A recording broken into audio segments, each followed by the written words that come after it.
अरे और कितना टाइम लगेगा खाना बनाने में? सुबह से लगी हुई है, चींटी की चाल से काम कर रही है। थोड़ा जल्दी जल्दी हाथ नहीं चला सकती क्या? मेरा बेटा क्या पूरा दिन घर में बैठा रहेगा तेरे इंतजार में? चल जल्दी खाना बना। ये कहकर सविता गुस्से में रसोई से निकल जाती है। रवीना डरी सहमी सी खाना बनाती है। तभी उसके हाथ से एक कांच का गिलास गिरकर टूट जाता है। गिलास टूटने की आवाज सुनकर सविता फिर से रसोई में आती है और अरे आज फिर नुकसान कर दिया, सत्यानाश हो तेरा। तू तो इस घर का पूरा नाश करके छोड़ेगी। तेरे माँ बाप ने तुझे चम्मच देकर भी नहीं भेजा और तूने जो हमारे घर में था वो भी कूड़े में डाल दिया। इतना कहने के बाद भी सविता का मन नहीं भरता। वो रवीना के बाल पकड़ लेती है। रवीना बस रोने लगती है। अब रो कर कैसे दिखा रही है? चल पहले ये कांच के टुकड़े उठा, रोना धोना बाद में करना, अब जल्दी खाना बना। रवीना चुपचाप कांच के टुकड़े उठाने लगती है। तभी एक कांच का टुकड़ा उसके हाथ में चुभ जाता है और खून निकलने लगता है। ये सब रवीना की 8 साल की बेटी नव्या देख रही थी और अपनी माँ की हालत पर रोने लगती है। ऐसे ही नव्या के घर का रोज का माहौल है। कभी दादी तो कभी पापा उसकी माँ पे रोज अत्याचार करते हैं। थोड़ी देर में रवीना अपने घायल हाथ के साथ खाना बनाती है और डाइनिंग टेबल पर राकेश को सर्व करती है। अरे ये कैसा खाना बनाया है तूने? सारी रोटियां जला दी। इतने दिन हो गए तुझे, आज तक ढंग का खाना नहीं बनाना आया। वो मेरे हाथ में चोट लग गई थी, इसीलिए रोटियां ठीक से नहीं बन पाई। बस जुबान मत चला, काम ढंग से होता नहीं है और बहाने बनाती रहती है। हट जा मेरे सामने से। सुबह सुबह मनहूस शक्ल लेकर बैठ जाती है। कुछ दिन बाद नव्या अपनी दोस्त हिमानी के साथ गली में खेल रही होती है। तभी पड़ोस से लड़ाई झगड़े की आवाज आती है तो नव्या डर जाती है। अरे क्या हुआ? तू इतनी डर क्यों रही है? वो आवाज? अरे तो पड़ोस में लड़ाई हो रही है। निकिता आंटी और उनकी सास का रोज का ड्रामा है। दोनों खेल छोड़कर दीवार से झांककर देखने लगती हैं। मम्मी जी गलती हो गई, मुझसे माफ कर दीजिए, मैंने जानबूझकर नहीं किया। हाँ तू तो कुछ जानबूझकर करती नहीं, सारे काम गलती से ही तो होते हैं तुझसे। आज मेरा बेटा आएगा तब देखना क्या होता है। सोनम निकिता पर गुस्सा करती है और उसे थप्पड़ भी मार देती है। फिर शाम को उसका बेटा भी उस पर चिल्लाता है। ये सब देखकर नव्या डर जाती है और मैं बड़ी होकर कभी शादी नहीं करूंगी। शादी का मतलब दर्द होता है और साहस का मतलब डर। अरे पागल, जरूरी नहीं है कि सबके साथ ऐसा ही हो। जब मेरी मम्मी और निकिता आंटी के साथ ऐसा हो रहा है तो मेरे साथ क्यों नहीं होगा? मुझे शादी के नाम से ही नफरत हो गई है। छोटी सी उम्र में ही नव्या के मन में शादी और सास को लेकर डर बैठ जाता है। फिर कुछ दिनों बाद रवीना की तबीयत खराब होती है, लेकिन फिर भी वो कुएं से पानी लेकर आती है। मम्मी आपको बुखार है, आप मत जाइए, मैं पानी ले आती हूँ। नहीं बेटा, तू अभी छोटी है, मैं ले आती हूँ। रवीना इतनी मुश्किल से पानी लेकर आती है, लेकिन सविता फिर से उसे डांटती है। ये कैसा गंदा पानी लाई है, इसे तो जानवर भी नहीं पिएंगे। ये कहकर सविता सारा पानी फेंक देती है और जा फिर से साफ पानी लेकर आ। रवीना दुखी होकर फिर से कुएं पे जाती है। इस बार उसके साथ नव्या जाती है। पानी लाकर रख देती है, लेकिन उसे तेज बुखार होता है। नव्या उसके सर पे ठंडी पट्टी रखती है। कुछ दिन बीत जाते हैं और नव्या अब बड़ी हो जाती है और घर का सारा काम संभालने लगती है। तभी एक दिन हिमानी नव्या के घर आती है। नव्या, तू तो बड़ी छुपी रुस्तम निकली, रिश्ता कर लिया और मुझे बताया भी नहीं। क्या बात कर रही है पागल? मेरा रिश्ता हो गया और मुझे ही नहीं पता? खैर तुझे तो पता ही है, घर वाले तुझसे पूछ कर रिश्ता तय नहीं करेंगे। चल मैं ही बता देती हूँ, तेरी दादी और पापा ने तेरी शादी पक्की कर दी है, मेरे पापा बता रहे थे। हिमानी की बात सुनकर नव्या चौंक जाती है। उसकी आंखों में आंसू आ जाते हैं और वो रोते हुए अपनी माँ के पास जाती है। मम्मी, जब मुझे पता है कि शादी के बाद सास की गालियाँ खानी और पति के थप्पड़, तो आप मेरी शादी क्यों करवा रहे हो? बेटा यही दुनिया का दस्तूर है, हर लड़की को शादी करके अपने ससुराल जाना पड़ता है। मायका कभी लड़कियों का नहीं होता। जैसे मैं अपनी माँ का घर छोड़कर आई हूँ, वैसे ही तुझे भी जाना होगा। अपनी माँ की बात सुनने के बाद नव्या के पास हाँ करने के अलावा कोई रास्ता नहीं था। कुछ दिन बाद तुझे तो कोई सुध ही नहीं है। तेरी बेटी की शादी है, क्या तैयारी करनी है क्या नहीं, तू तो बस बैठी रहती है। थोड़ी देर में बारात आ जाएगी, उनके स्वागत की तैयारी कर ले, वरना बाद में तेरी बेटी को ही सुनना पड़ेगा। रवीना काम में लगी हुई है, फिर भी सविता उसे डांटने का कोई मौका नहीं छोड़ती। एक तरफ इधर रवीना काम में लगी हुई है, उधर नव्या दुल्हन का जोड़ा पहनकर बैठे कुछ सोच रही है। पता नहीं शादी के बाद मेरा क्या होगा। एक बात तो तय है, सास तो दादी जैसी ही होगी। मैं कैसे संभालूंगी सब कुछ? जिस तरह मम्मी की जिंदगी दादी के तानों और मार में निकल गई, कहीं मेरा भी वही हाल ना हो जाए। कुछ ही देर में नव्या की शादी हो जाती है और नव्या विदा होकर अपने ससुराल जाती है। नव्या गाड़ी में बैठी है, फिर भी वही बातें सोच रही है। कुछ ही देर में गाड़ी रुकती है और घर आ गया है, उतरने का इरादा नहीं है क्या? नव्या डरी सहमी सी गाड़ी से उतरती है। सामने गीता आरती की थाली लिए खड़ी रहती है। आओ बेटा आओ, आज तो भगवान ने मेरी सारी इच्छाएं पूरी कर दी। अब तुम घर में आ गई हो, अपनी जिम्मेदारियां संभाल लो, मैं तो गंगा नहा लूंगी। गीता की बात सुनकर राजू हंसते हुए बोलता है, अरे तुम भी हद करती हो, बहू को अंदर तो आने दो, यही सारी जिम्मेदारियां समझाओगी क्या? गीता नव्या की आरती करती है, तिलक लगाती है, फिर उसे दाहिने पैर से अंदर आने के लिए कहती है। नव्या कलश तो दाहिने पैर से गिरा देती है, लेकिन अंदर बाएं पैर से आ जाती है। तभी पड़ोसन कहती है, अरे बहू ये क्या, उल्टे पैर से घर में प्रवेश नहीं करते? अरे कोई बात नहीं, बच्ची है, हो जाती है ऐसी छोटी छोटी गलतियाँ। आओ बेटा अंदर आओ। रस्में पूरी होने के बाद पड़ोसने घर चली जाती है। तभी गीता नव्या से कहती है, बेटा मैं बहुत थक गई हूँ तेरी शादी की तैयारियों में, सारा काम मैंने ही संभाला है। चल तुझे तेरा कमरा दिखा देती हूँ, तू भी आराम कर ले, बाकी रस्में सुबह देखेंगे। गीता नव्या को कमरे तक छोड़ देती है, जिसके बाद अरे मैं बहुत थक गया हूँ यार, शादी में कितनी भाग दौड़ होती है। तुम भी ये भारी लहंगा और गहने उतार दो और सो जाओ। और हाँ, लाइट बंद कर देना, मुझे लाइट में नींद नहीं आती। रोहित सामान्य तरीके से बात करता है। नव्या समझ ही नहीं पा रही है कि उसका पति और उसकी सास कैसे हैं। इसी टेंशन में नव्या पूरी रात नहीं सो पाती है। सुबह को उसकी आंख लग जाती है तो वो लेट उठती है। जब उसकी आंख खुलती है तो घड़ी की तरफ देखती है तो 6 बजे होते हैं। हे भगवान, 6 बज गए हैं। आज तो मेरी पहली रसोई है, ससुराल में पहला दिन है और मैं पहले ही दिन लेट हो गई। मेरी सास क्या सोचेंगी और मेरा पति, कहीं मेरी सास दादी की तरह मुझ पर गुस्सा तो नहीं करेंगी? नव्या के बोलने की आवाज सुनकर रोहित बोलता है, रिलैक्स, कुछ नहीं हुआ है। वैसे भी घर में इतनी जल्दी कोई नहीं उठता। तुम आराम से नहा लो, तैयार हो जाओ, उसके बाद नीचे आ जाना। रोहित की बात सुनकर नव्या को थोड़ी तसल्ली होती है। वो तैयार होती है, नीचे हॉल में आती है जहाँ उसके सास ससुर पहले से बैठे हैं। उठ गई बेटा? मम्मी वो सॉरी, मुझे माफ कर दीजिए, थोड़ी उठने में लेट हो गई। पता नहीं कैसे आंख नहीं खुली, रात को नींद नहीं आई थी। अरे बस बस बेटा, कोई बात नहीं। क्या हो गया, तो इतनी डरी हुई क्यों है? तुम्हें कोई कुछ कह रहा है क्या लेट उठने पर? नहीं बेटा घबराओ मत, नया घर है तुम्हारे लिए, सब कुछ नया है, एडजस्ट करने में थोड़ा समय लगेगा। ये बात हम भी समझते हैं, तुम डरो मत। वैसे भी मैं तुम्हारे बाप जैसा हूँ और ये तुम्हारी माँ जैसी, कोई तुम्हें कुछ नहीं कहेगा। नव्या के सास ससुर उससे प्यार से बात करते हैं, उसे तसल्ली देते हैं, लेकिन नव्या के दिल का डर इतनी जल्दी से जाने वाला नहीं था। मम्मी, आज तो मेरी पहली रसोई है, तो आप मुझे बता दीजिए कि क्या बनाना है। तुझे मैं ऐसी सास दिखती हूँ क्या जो नई बहू से आते ही सारा काम करवाऊँ? और रही बात पहली रसोई की, तो आजा, मैं हलवा बना रही हूँ, तो बस उसमें कड़छी चला देना, हो जाएगी तेरी पहली रसोई। और काम तो तू तभी करेगी जब तेरे हाथों से मेहंदी का रंग छूट जाएगा। वैसे भी नई बहू से ज्यादा काम नहीं कराना चाहिए। गीता की बात सुनकर नव्या के चेहरे पे मुस्कान आ जाती है, लेकिन मन ही मन वो कुछ और ही सोच रही होती है। मुझे पता है मेरी सास इतनी स्वीट क्यों बन रही है। अभी मैं नई हूँ ना, असली रूप तो शादी के कुछ दिनों बाद ही देखने को मिलेगा। इसी सोच के साथ नव्या रसोई में जाती है, जहाँ उसकी सास पहले से ही सारा खाना बना चुकी होती है और कढ़ाई में हलवा चढ़ा होता है। गीता नव्या से 2-3 कड़छी चलवाती है और पहली रसोई की रस्म हो जाती है। फिर दोनों डाइनिंग टेबल पर खाना सर्व करते हैं। जब हलवा खाया जाता है तो अरे वाह, कितना अच्छा हलवा बनाया है मेरी बहू ने। हलवे में तो आज अलग ही मिठास आ रही है। हाँ जी बिल्कुल, मेरी बहू के हाथ जो लगे हैं इसमें। मम्मी पापा की बात सुनकर रोहित हंसता है और अरे बस मम्मी पापा, और एक्टिंग करने की जरूरत नहीं है। जिस दिन ये पूरा खाना बनाएगी ना, उस दिन कर लेना तारीफ। नहीं क्यों, इतनी तो बनाई है, बहुत अच्छा हलवा बनाया है। और ये लो तुम्हारी पहली रसोई का नेक। गीता और राजीव नव्या को पहली रसोई का नेक देते हैं। फिर नव्या को आराम करने के लिए उसके कमरे में भेज देते हैं। इस प्रकार नव्या का अपने ससुराल में पहला दिन बीतता है। अगली सुबह नव्या जल्दी उठती है, पहले मंदिर में पूजा करती है, फिर चाय नाश्ता बनाकर अपने सास ससुर को चाय नाश्ता देती है। बेटा घर का बाकी काम मैं देख लूंगी, तो दोपहर में तैयार रहना, मोहल्ले की कुछ औरतें आएंगी तुझे देखने के लिए। वो कल नहीं आ पाई थी किसी वजह से।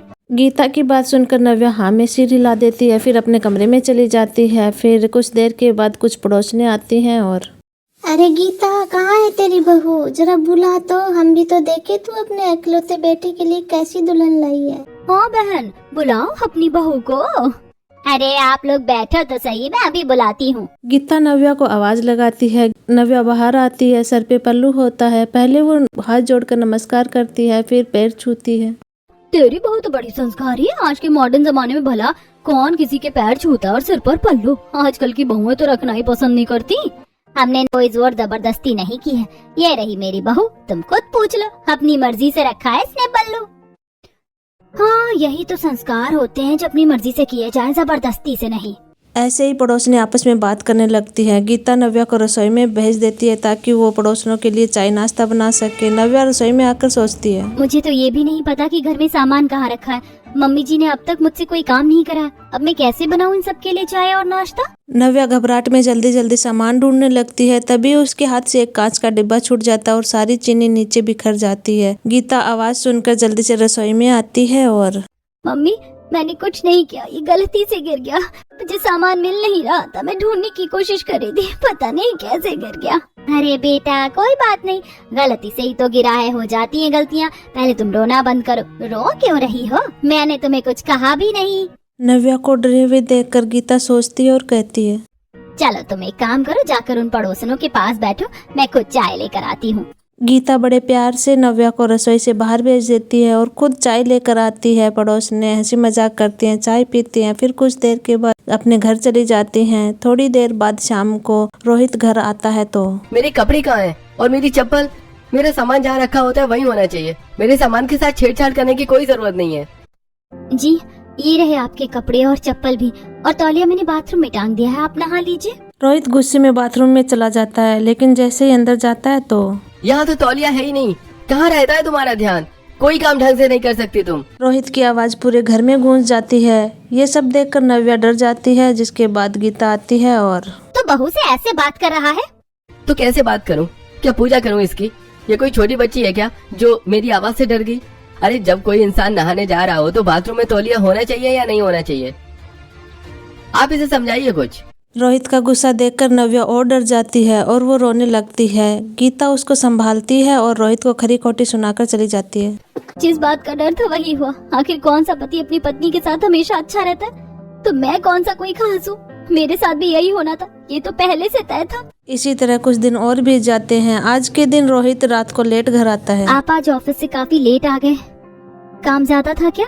फालतू के सवाल मत करो, मुझे बहुत भूख लगी है, मेरे लिए खाना लगा दो। रोहित की बात सुनकर नव्या रसोई में जाती है, सारा खाना गर्म करती है और डाइनिंग टेबल पर लगा देती है। जैसे ही रोहित खाना खाने बैठता है, पहला निवाला लेता है तो अरे ये क्या बकवास खाना बनाया है तुमने? तुम्हें खाना बनाना नहीं आता? ये सब बोलकर रोहित टेबल पे पड़ा पानी का गिलास उठाता है और नव्या के चेहरे पे फेंक देता है। ये सब देखकर गीता तुरंत वहाँ आती है। ये संस्कार दिए है मैंने तुझे? ये कैसी बदतमीजी है? परसों भी मैंने तुझे कुछ नहीं कहा था, लेकिन आज मैं तुझे बिल्कुल नहीं छोड़ूंगी। निकल जा मेरे घर से, और जब तेरी अकल ठिकाने आ जाए तभी वापस आना। गीता गुस्से में रोहित का हाथ पकड़ती है और उसे घर से बाहर निकाल देती है और फिर नव्या से कहती है, अगर ये 1000 बार फोन करे तब भी दरवाजा मत खोलना। चलो तुम अपने कमरे में जाओ, आराम करो, बिल्कुल टेंशन मत लो। जनाब की अकल अपने आप सुबह तक ठिकाने आ जाएगी। ये सब बोलकर गीता अपने कमरे में चली जाती है। उधर रोहित अपने दोस्त के घर जाता है और पूरी रात उसे नींद नहीं आती और वो सोचता है, मैंने जाने अनजाने में नव्या को कितना हर्ट किया, वो तो कुछ बोल भी नहीं पाई। अगली सुबह रोहित घर आता है, दरवाजा खुला होता है। वो घर के अंदर आते ही सबसे पहले अपनी माँ के पास जाता है। मम्मी मुझसे गलती होगी, मुझे प्लीज माफ कर दो। आपको पता है ना काम का कितना प्रेशर रहता है। मैं सुबह जल्दी जाता हूँ और देर से आता हूँ। अपने काम की भड़ास मेरी बहू पर मत निकाल। आज के बाद तू उससे ऊंची आवाज में बात नहीं करेगा, और माफी मुझसे नहीं नव्या से मांग। रोहित शर्मिंदा होकर नव्या के पास आता है। सॉरी, मुझसे गलती हो गई। रोहित की बात सुनकर नव्या मुस्कुरा देती है। इस तरह घर का माहौल शांत हो जाता है। ऐसे ही धीरे धीरे कुछ दिन और बीत जाते हैं। नव्या बालकनी में कपड़े सुखा रही थी, तभी उसे पड़ोस के घर से किसी के चिल्लाने की आवाज आती है। सत्यानाश हो गया, आज फिर नुकसान कर दिया तूने। पूरे 40,000 का आया था ये बड़ा टीवी, अब कौन भरेगा इसका हर्जाना? तेरे बाप ने तुझे खुद तो 1 रुपए का सामान देकर नहीं भेजा, और जब से तू हमारे घर में आई है नुकसान पर नुकसान किए जा रही है। पता नहीं कौन सी मनूस घड़ी थी जब तू इस घर में बहू बनकर आई थी। मम्मी, मैंने जानबूझकर नहीं किया, मैं तो बस यहाँ से गुजर रही थी। मेरा यकीन मानो, मैंने टीवी को हाथ भी नहीं लगाया। तो तू ये कहना चाहती है कि टीवी अपने आप दीवार से गिर गया? चली जा मेरी नजरों के सामने से। ये सब देखकर नव्या मन ही मन सोचने लगती है, हे भगवान, इस बेचारी पर कितना जुल्म हो रहा है। इसकी हालत तो बिल्कुल मेरी माँ जैसी है। शुक्र है भगवान का कि मेरी सास इतनी अच्छी है। भगवान, मेरी सास जैसी सास सबको देना। ये सोचकर नव्या नीचे हॉल में आ जाती है, जहाँ गीता बैठी हुई होती है। लगता है आज फिर ये संगीता अपनी बहू के साथ लड़ रही है। अरे बड़ी ही बदतमीज औरत है ये। इस बहू का जीना हराम कर रखा है। जिस दिन से ये घर में आई है इसे एक दिन भी सुकून से नहीं रहने दिया इन दोनों माँ बेटों ने। गीता ये कहकर संगीता के घर जाती है और उसे समझाने की कोशिश करती है। बहन तुम्हें मिल रही है ना अच्छी बहू, इसीलिए बड़ी बड़ी बातें कर रही हो। अरे ये कीर्ति तेरे घर की बहू होती ना तो तुझे दाल रोटी के भाव पता चल जाते। मैं ही झेल रही हूँ इस बैल बुद्धि को। इसमें तो एक आने का भी दिमाग नहीं है। ये है ही पिटने के लायक। लातों के भूत हैं, बातों से नहीं मानते। बहन इतना भी क्या कलेश करना, जब वो कह रही है कि गलती से हुआ है तो जाने दो बात को। ये सब बोलकर गीता वहाँ से चली जाती है। इसी तरह कुछ दिन और बीत जाते हैं। एक दिन राजीव हाथ में थैला लिए हुए बाजार से आते हैं। अरे बेटा, अरे कहाँ हो तुम? देखो मैं तुम्हारे लिए क्या लाया हूँ। नव्या बाहर आती है। राजीव उसके हाथ में थैला पकड़ा देते हैं। नव्या थैला खोलकर देखती है, उसमें पिज्जा, बर्गर और समोसे होते हैं। पापा जी इतना सारा सामान मेरे अकेले के लिए लाने की क्या जरूरत थी? अरे बेटा, मुझे नहीं पता था ना कि तुझे फास्ट फूड में क्या पसंद है, इसलिए मैं थोड़ा थोड़ा सब कुछ ले आया।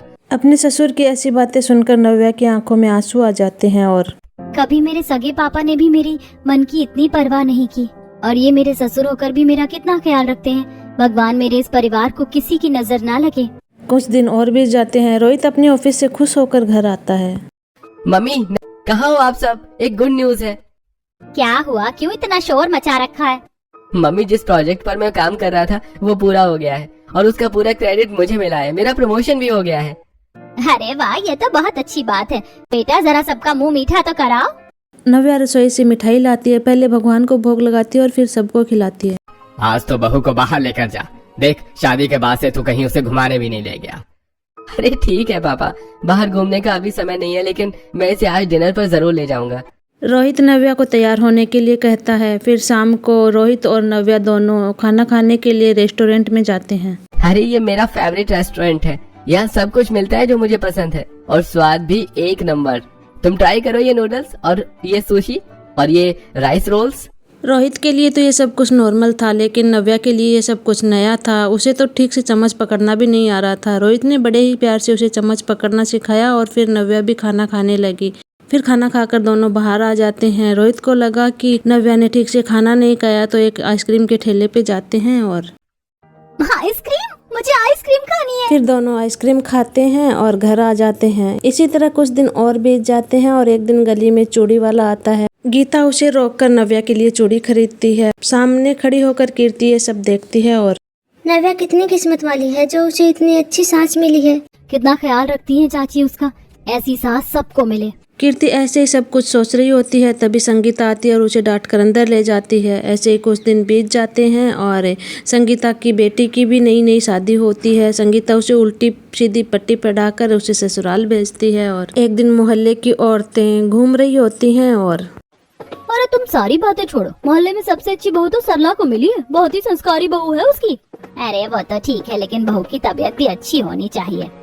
हाँ तुम सही कह रही हो बहन। कितनी हट्टी कट्टी थी कीर्ति जब शादी करके आई थी, लेकिन संगीता के कलेश ने उसे पूरा सुखा दिया है। और वो अंकित भी तो अपनी माँ की बात मानकर बहू पर जुल्म करता है। कोई बात नहीं, अब तो उसकी बेटी की शादी हो गई। जब उसकी बेटी के साथ यही सब होगा तब उसे बहू का दर्द समझ आएगा। इसी तरह पड़ोस की औरतें बात करते करते अपने घर चली जाती है। ऐसे ही अगले दिन गीता और नव्या आंगन साफ कर रही होती है, तभी कीर्ति वहाँ आती है और कीर्ति कहाँ जा रही थी? तुम आजकल दिखती भी नहीं हो। नहीं, बस घर के कामों में लगी रहती हो। मैं कहाँ जाऊंगी, दिन भर यहीं रहती हूँ। तुम तो बहुत किस्मत वाली हो, तुम्हें इतनी अच्छी सास मिली है। ऐसी सास सबको मिले। कीर्ति नव्या से बात कर रही होती है कि तभी वहाँ संगीता आ जाती है। पूरा दिन इधर उधर की बातें करने से फुर्सत मिल गई हो महारानी, तो अपने घर में भी ध्यान दे लेना। दोपहर के 2 बज गए, अब तक खाना नहीं बना, कब बनाओगी? भूख के मारे मेरी जान निकल रही है। संगीता की बात सुनकर कीर्ति तुरंत घर में जाती है और काम करने लगती है, लेकिन पीछे पीछे संगीता आती है और रसोई में आकर उसका हाथ मरोड़ देती है। अड़ोसन की बहुओं के सामने मेरी चुगली कर रही थी। रुक जा, आज तेरे पति को आने दे, अभी शिकायत करती हूँ। जब गाल पर 2 थप्पड़ पड़ेंगे ना तब अकल ठिकाने आएगी। शाम को जब अमित घर पे आता है तो उसे बात को बढ़ा चढ़ाकर बताती है। मेरी माँ से जुबान लड़ाने की जरूरत नहीं है, अपने काम से काम रखा करो। एक तरफ कीर्ति है जिस पर उसके सास और पति इतने जुर्म करते हैं, दूसरी तरफ नव्या है जिसके सास ससुर अपने बेटे को भी सीधा कर रखा है। कुछ दिन बाद रोहित और नव्या की शादी की सालगिरह आती है। नव्या ये सब कुछ भूल जाती है, लेकिन गीता और राजीव को ये सब कुछ याद रहता है। चलो शाम के लिए एक केक मंगवा लेते हैं। तभी रोहित वहाँ आ जाता है। आप दोनों हमारे लिए इतना सोचते हैं, वही बहुत है। आप अपनी बहू की चिंता मत कीजिए, उसके लिए मैंने सरप्राइज प्लान कर रखा है। रोहित बहाने से नव्या को बाहर ले जाता है। आप मुझे पहले ये तो बताइए कि हम कहाँ जा रहे हैं। अरे पहले पार्लर चलेंगे। देखो, तुमने आखिरी बार बाल कब कटवाए थे, याद भी नहीं है तुम्हें। फिर शॉपिंग करेंगे, बाहर डिनर करेंगे और फिर एक स्पेशल जगह पर जाएंगे।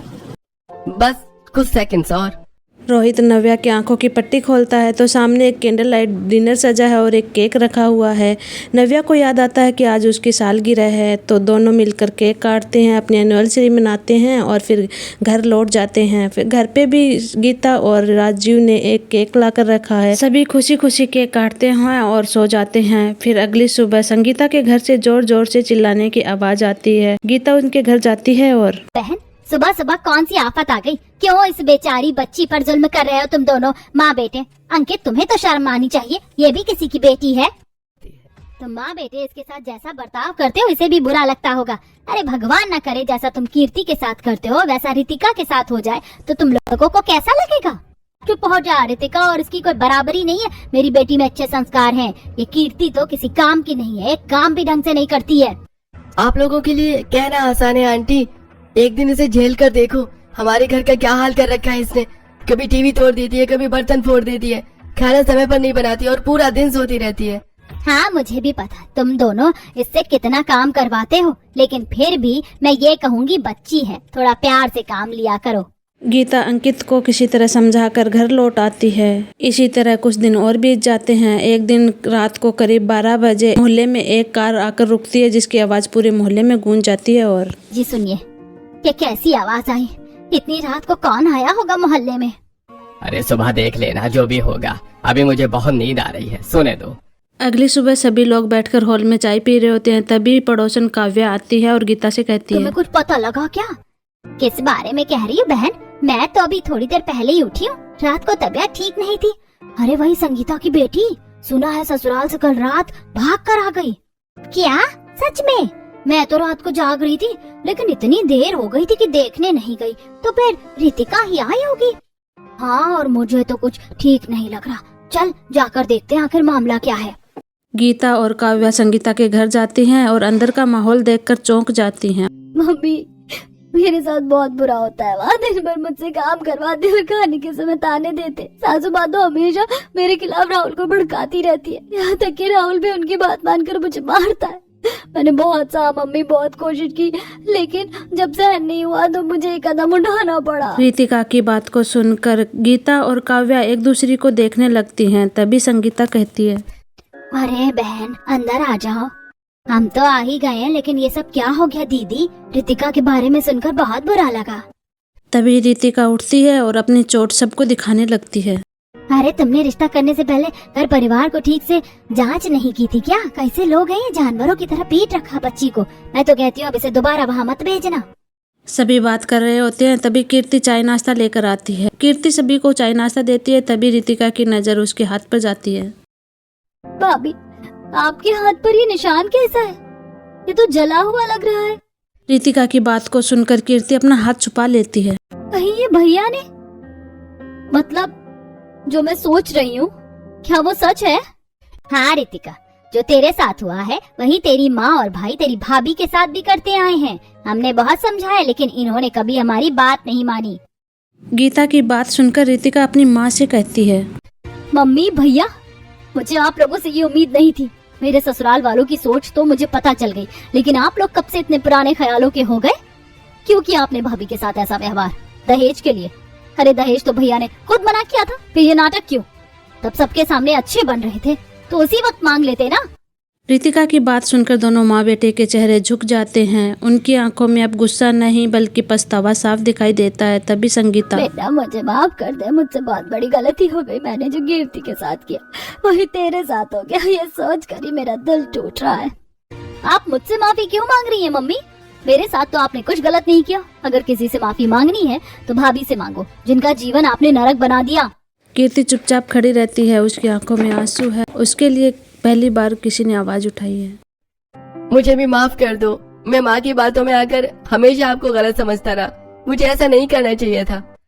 ऐसे ही दोनों माँ बेटे कीर्ति से माफी मांगते हैं। कीर्ति दोनों को माफ कर देती है और कीर्ति भी फिर खुशी खुशी रहने लगते हैं।